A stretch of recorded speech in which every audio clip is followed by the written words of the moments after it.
So last time we talked about David and how he prayed and spoke to God about his aloneness and his lack of support in his life-threatening situation he was in.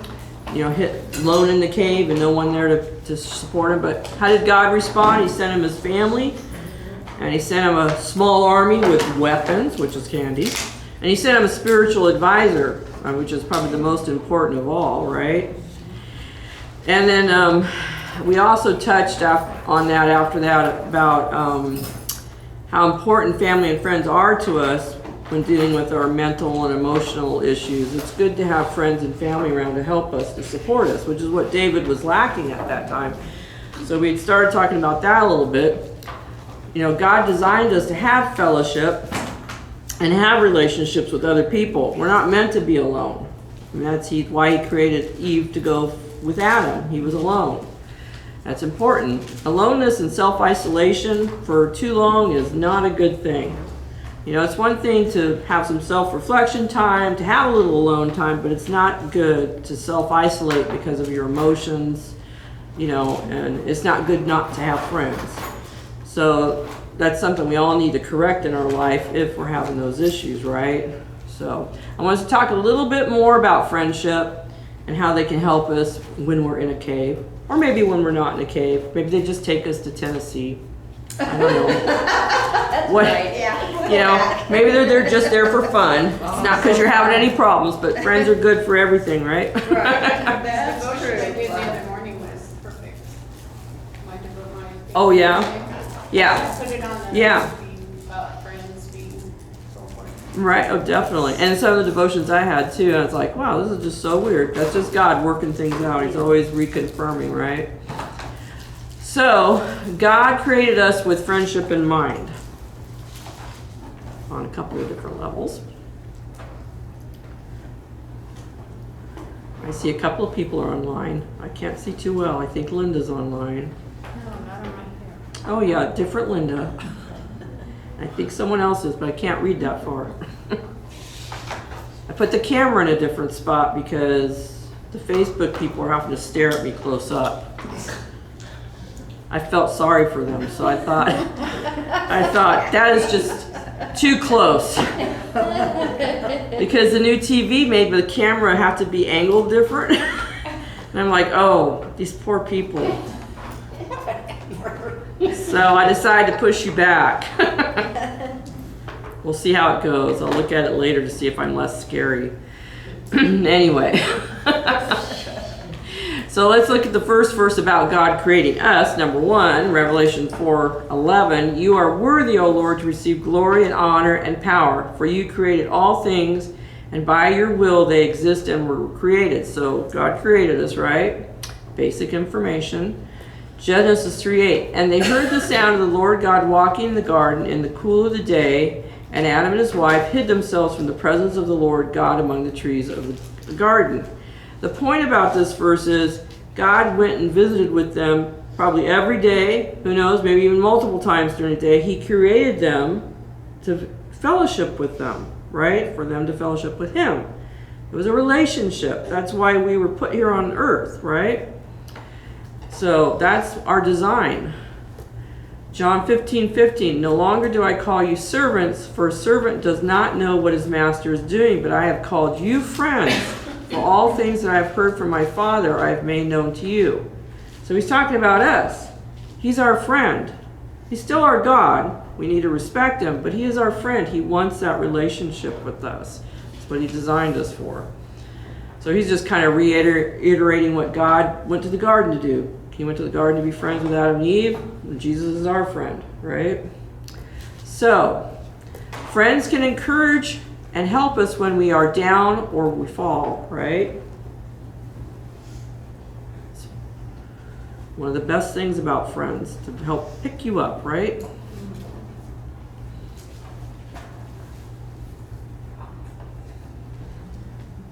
So Romans 12:15 says, rejoice with those who rejoice and weep with those who weep.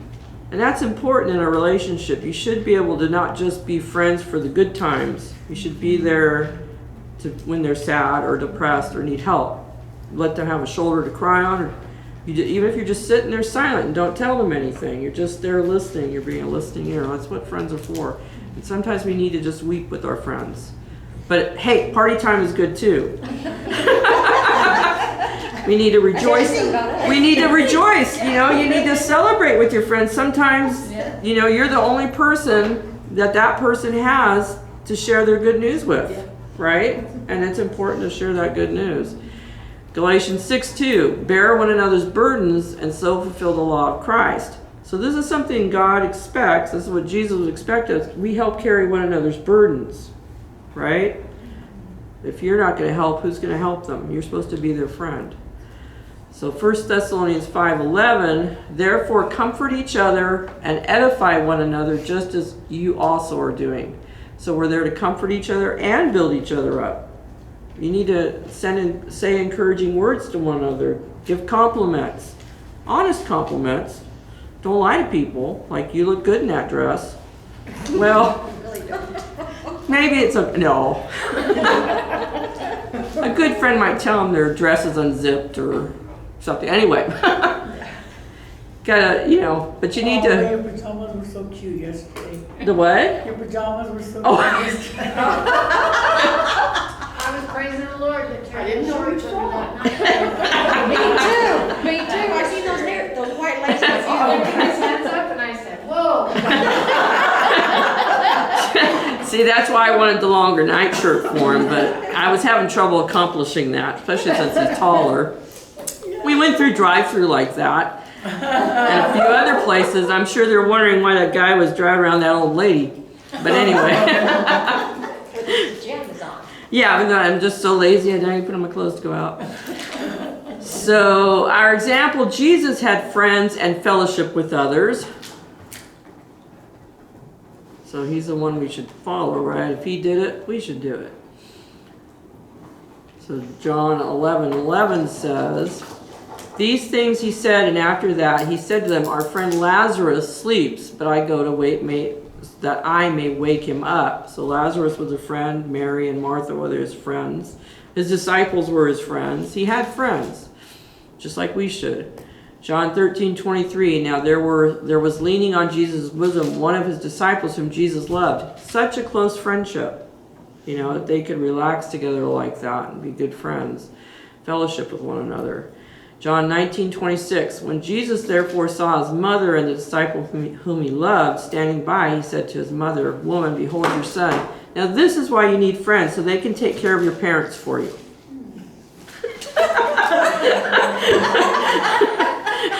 Good to know, huh?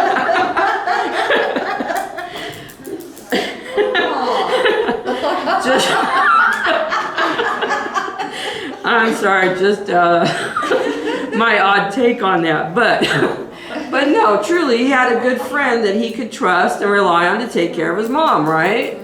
I mean, that you share a lot of things with your friends, and caring for parents is one of them. So we are stronger together. That's right. Much stronger together. Think about how it is when you get encouraged by a friend, or they help you do something you need help done, or if they say something that strengthens you to get through something. You're much better with a friend. So Ecclesiastes has a passage. What? No, I was just looking at Connie Smiling because at me, and I said, what? Oh, she helped me in my times of need. yeah. When I was going through them. Connie's a good friend. She is. A good friend. The best. She helps us all. She helped Yes. me say that.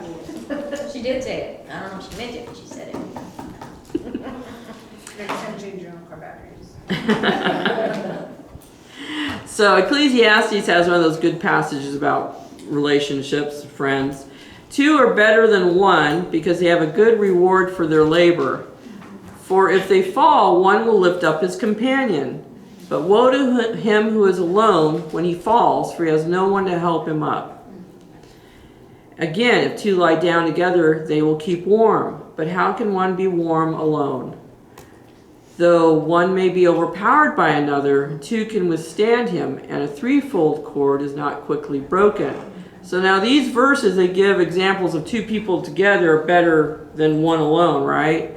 They help us when we fall, they keep us warm, and they keep us from maybe safer when someone attacks us, right? You need some physical protection. But that last line has an extra thought to it, and a threefold cord is not quickly broken, right? Well, you might think first off, well, if there's three friends, it's even better yet, right? But this is commonly understood to be God. Not necessarily a third person, but God in the relationship. So with God in your relationships and your friendships, your relationship's going to be stronger and better yet, right? And that's what we need to remember. Any friendship's going to be better off if you put God first. Any relationship with boyfriends, spouses, friends, co-workers, if God's in the middle of it, you're going to have a better, stronger relationship. So we have two friends together are even better with God as the center of the relationship. We won't be much help to our friends when they need it if we don't have ourselves right with God, right? We need to keep ourselves right with God. So if they need us for support, for some wisdom, we're able to better give it because we've been spending time with the Lord, right? We're better able to encourage them because we've got maybe some more wisdom, some more advice coming from God. So if you want to be a better help to your friend or a better friend, put God first in your life. It's important that we all do that. So speaking about that relationship with God, let's go back to the Psalm we were in, Psalm 142:5. I cried out to you, O Lord. I said, you are my refuge, my portion in the land of the living. So even though David is crying out to God in his distress, he still recognizes and understands that God's his refuge. He may be upset, he may be stressed out, he might be worried, but he understands that God's going to take care of him and protect him. That cave isn't going to protect him, God's going to protect him, right? So when he uses the word refuge, that you're my refuge, he's making an allusion, a reference to the cities of refuge that the Israelites set up amongst their tribes. It was a place for someone who might have accidentally killed someone. It was a total accident, and because the family has a right to avenge the death of their loved one, if that person accidentally did it, they had a chance for life by running to these cities of refuge. They would be protected if they got there, and that's what they would do. So the person that had the right to avenge the loss could not harm them once they got to that city, and they would have to live there. There was a rule until the high priest died, so they had to stay there for a long time, depending on the age of the high priest at that time. And if the high priest died, then they were set free from the guilt or whatever of the avenger. You know, they could go home, they could go back home, but they might just spend the rest of their life in that city of refuge. Is the only way to keep themselves alive. But David's referencing this because he's equating God to that same protection. That city of refuge that an Israelite had could be found inside God. That would be his protection. So, like David, we too need to recognize that God is our refuge, a place of protection, a place to run to when we are in need of help. And that's exactly what David's doing inside this cave. He's running to his refuge, running to his God. So as we pour out our souls to God in prayer for our situation, we have to trust him as our loving and merciful and all-wise God, that he's going to protect us and take care of us the best way possible. Sometimes that's hard to accept. That's where we start worrying. We think, okay, I think I could handle this situation better if it was done this way, right? And we're worried and stressed out because we think God's not answering fast enough or doing it the way we want. He's not protecting us the way we want, healing us or providing for us the way we want. So we're not really truly trusting him. We're not letting him be our refuge and protection the way we need to. We have to accept that he's going to do it the best way possible. And that's the hardest place to be, is realize that he's going to take care of it the best way, even though it doesn't make no sense to us at all, right?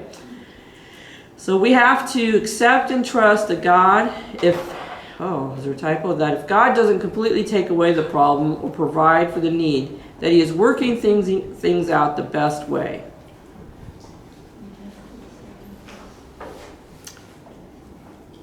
We all like the pretty ending to every story, right? We want things to work out the way we think is best, the pretty way. Not always that way. But it's the best way he knows. Everybody got it? Did you figure it out? Did I leave a word out? We have to accept and trust that if God doesn't completely take away the problem or provide for the need, that he is working things out the best way. Oh, there's another sentence on here. It's coming. Oh, okay. He knows the bigger picture, we don't. I couldn't really fit it all on one screen. I would have to have made it even smaller. Okay. Is that what you guys were all looking quizzical about? I was thinking maybe it wasn't sounding right. I was just splitting it. Okay, so this is what's hard. If someone has cancer, but they end up passing away and going to heaven. That's a hard one to accept, right? Maybe you've lost your job and you're financially in a hole. That's a hard one to accept. Why is God doing that? It's hard to wait on the answer, but maybe he's wanting you out of a situation at that job. Maybe he's wanting you to get to a better job, but you need to lose that job first. There's all kinds of ways that he works out things we don't understand, but maybe it made us go through a financial hardship for a long time, but there's a reason behind it. It's a time period usually for us to grow bare minimum in our faith. If anything, with what you're going through, that God's trying to grow you, draw you closer to him through the situation. But we have to, that's where the accepting and trusting is very difficult, but with God's grace we can do it. We can get through it, and we can just wait to see him work things out the way he wants him to work it out. So we all know Romans 8:28 is one of our favorite verses. And we know all things work together for good to those who love God, to those who are called according to his purpose. And you have to cling on to verses like that and other encouraging verses and understand that he's going to work it out the best way. We may not get it. It may not feel like the best way to us, but there's something in it he's doing. So God is able to make even our sufferings work together for our good and his glory. It's all about his glory. That's where it boils down in the end. It's about his glory. So no matter what you're going through, what might be discouraging you or stressing you out or overwhelming you, be patient. Trust God. And remember, he's doing it for his glory. Even you just growing in your faith through the situation, that's for his glory. When we grow in him, that's good. So what else did David say in Psalm 142:5? I cried out to you, O Lord. I said, you are my refuge, my portion in the land of the living. So now he uses this phrase multiple times in different psalms he's written. My portion. It's kind of an odd saying, but what it really he's referencing is the Israelites considered their inheritance a portion. It's what they get, what they would receive. So the land they would receive as Israelites, the tribes all got their allotments and each family got their allotment. That's considered their portion. It's what they got in the land as their inheritance. So, for example, the prodigal son story. What did he ask for in Luke 15? From his portion. He asked for his share of the inheritance, his portion of the inheritance. Because that was the way they dealt with things, and that's what he asked for. It wasn't the right thing to do, but that's what he did, right? So, but the Levites, the one tribe in Israel, they did not get any land. They did not get the same portion as everybody else. They did not receive land. But look what they did receive in Numbers 18:20, and this is why David is saying this. Then the Lord said to Aaron, you shall have no inheritance in their land, nor shall you have any portion among them. I am your portion and your inheritance among the children of Israel. So the Levites, their portion, their inheritance was God. So this is why David's referencing this in this statement. He's seeing himself, not that he's a Levite, he's saying his most important inheritance is God. His most important portion, right? So as with the Levites and David, God is our portion. That's the way we need to think about it. We have all that we need in him. No matter what's going on in our life, whatever things are happening, remember God is our portion. So in God we have received our inheritance, all we need now and in the future. We have everything we need.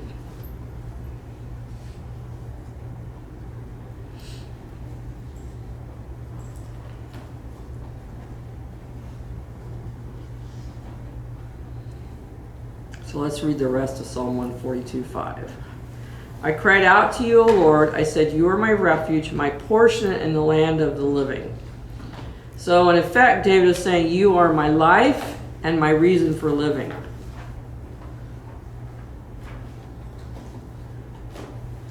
So he's coming to this place inside this cave where he's realizing, even though it's a situation where he could lose his life, he has no family or friends at this point, when he's saying this prayer, he's realizing God is everything to him.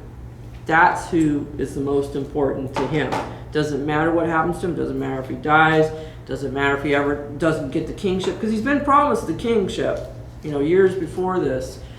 And it doesn't matter if any of that happens. What matters to him is him and his relationship with God. So, in other words, we need to analyze what we're living for. Sometimes that's what we have to do, especially when we're in that situation where we're feeling overwhelmed or we're depressed. What is our focus on? Is there something that are we focusing wrong? Is our portion God? And is he enough for us? Even in the bad times, is he enough for us when things are going wrong? I know many of us have probably been there where we think, okay, this is really bad. But you have to turn to God. If you lose everything, is he enough for you? I've had to ask myself that before. And sometimes it's because we're really treasuring other things more. Sometimes that's why we get depressed, because we've treasured a relationship with somebody more. We've treasured our job more than anything else. Like our career was all important to us, so we lost it, so now we're depressed. Maybe it's because sometimes our depression can be something as simple as we really want something and we didn't get it. So we get depressed because we didn't get what we wanted. There's lots of things that drive us in depression. There's some really serious things and some not so serious things. But it's all sometimes our depression comes on because of our focus. Where are we focused at? So you got to stop and think, is God my portion? Is he good enough for me? Is he my reason for living? Is that enough? Can you do it without everything else? Will you get through life? Will you still have joy if everything else is gone? Or whatever's your priority that's bugging you, So when he brings up this statement where he says, my portion in the land of the living, he's also reminding God of his personal faithfulness to God, which is an interesting twist. It's like, oh God, don't you remember? You're everything to me. I'm living only for you. Do you remember that? He's like telling God, he's reminding him. So David is reminding God that because he is faithful, therefore God should protect him against the unfaithful King Saul, right? Because he promised him the kingship because of King Saul failing in his faith and not obeying God. So he's kind of putting a little extra reminder in it. Hey, I'm faithful. Could you take care of me? Saul doesn't deserve any help. Sometimes we feel like that too, don't we, when we look around. Somebody that's not doing so nice in life, we think, why are they getting all that stuff? Why are the wicked getting good stuff, right? I'm being faithful.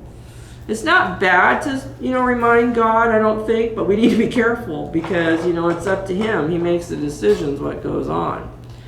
Psalm 31:23 taught the same kind of similar concept. O love the Lord, all you his saints, for the Lord preserves the faithful and fully repays the proud person. Now, he may not repay them in this life, but you know where they get repaid if they haven't got right with God. In eternity, they're going to be very sorry for what happens. But this is a concept that if we're faithful, God is going to protect us. He's going to take care of us one way or another. Okay? Just may not be the way we like it to be done. Okay? So the question for us is, are we remaining faithful to God even in the midst of our situation? Sometimes when we get so stressed out and overwhelmed or depressed, we kind of slack off on our faithfulness to God. We hide at home, we don't go to church, maybe we're not fellowshipping with people, maybe we're not praying, maybe we're not opening our Bible. We just draw back from God, right? You got to remember, even in the midst of everything that's going wrong, you've got to remain faithful. You receive blessing from God during that time. He'll protect you. He'll take care of you. He'll meet your needs. But we have to sometimes ask ourselves, are we remaining faithful? If yes, then remember and be encouraged, because God will preserve or protect you as one of his faithful ones. See, you could say like David, see, I've been faithful. Help me, God. I've been faithful. And during those times, we need to spend more time thinking on God and who he is and how much he loves us and how much he cares for us, more than the problems that are bringing us down. It's real easy to just stare at the problem. You know, you take something that may be small and you just keep building it up in your mind because you keep thinking about that. We've talked a little bit about that. But we need to focus more on God than whatever we're going through. So I suggest when you're having the tough times that you think on and meditate on and read on Psalm 23, because that's a great psalm for remembering how God cares for us. And if you get a chance, you know, if you haven't got the notes, I can get them for you. Go back and look at the notes that we had on our study that we did to remind you about all these different levels of care that he does for us.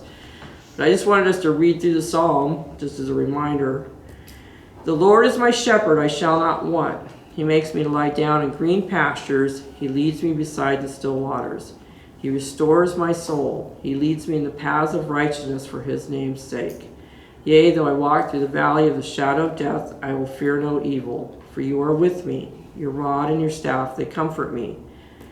You prepare a table before me in the presence of my enemies. You anoint my head with oil. My cup runs over.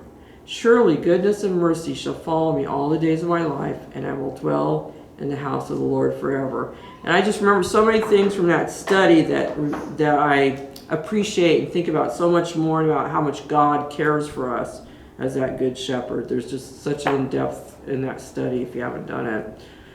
Good study.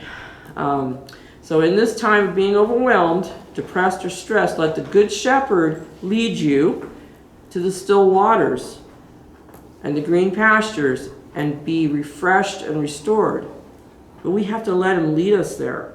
He will take us to a place to help us in our depression and our sense of overwhelmingness that we might be feeling. He can give us a place where we're going to be refreshed and restored. That's what the shepherd does. He doesn't let those sheep run around all crazy all the time, does he? No, he's feeding them, he's watering them, he's rubbing salve on their wounds, he's trying to keep the bugs off of them with his salve. You know, that's what Jesus does for us. He doesn't want us all stirred up, overwhelmed, depressed, unhappy. He wants us living a peaceful, joyous, relaxing life by the river. Not in the river, by the river, right? So I always think that's just such I love that passage now. I think, okay, I want to follow Jesus to where that green pasture is, that still calm water to drink from is. So let God be your portion, is he your all, and be faithful because he is faithful. Okay?